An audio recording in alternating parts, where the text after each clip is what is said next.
So we are in the Marche region of Italy with Aurora's Rosso Piceno. And it is a blend of Sangiovese, Montepulciano, and one more that escapes me. Or maybe that's it. Sangiovese, Montepulciano. And a teensy bit of Cab Sauv. I knew there was one more thing.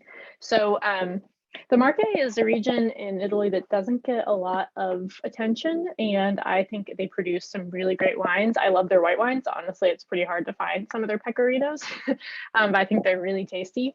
And I've honestly been nerding out on Italian wines for the last month or so because I just finished a course with the Italian trade agency. They're very near and dear to my heart because just personal background. I used to work for the Italian embassy when I was in college. I worked in the public diplomacy office in Rome.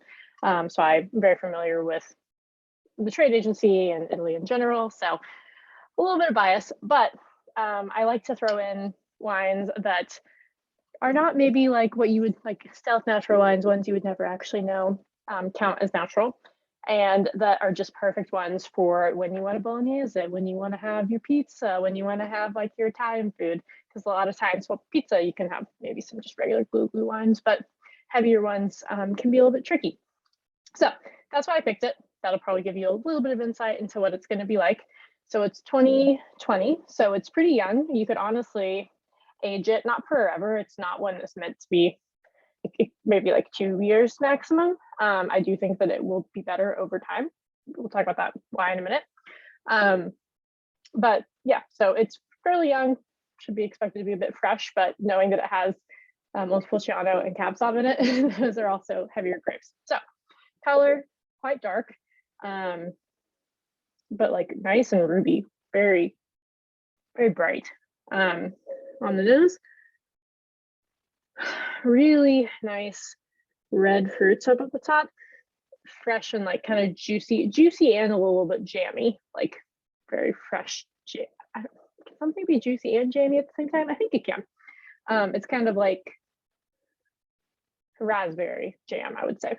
On the bottom, it's got nice like meatiness to it. Also like plums, like other maybe like super tart cherries.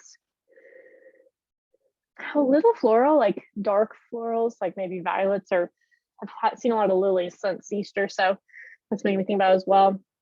Let's try it.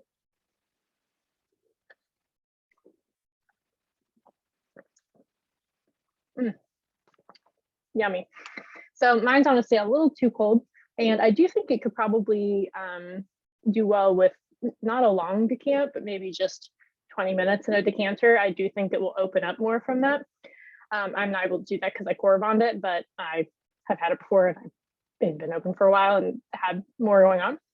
So the fruit's still there. It is a bit more jammy now. I would say that the meatiness is certainly still around, a little bit of like tobacco,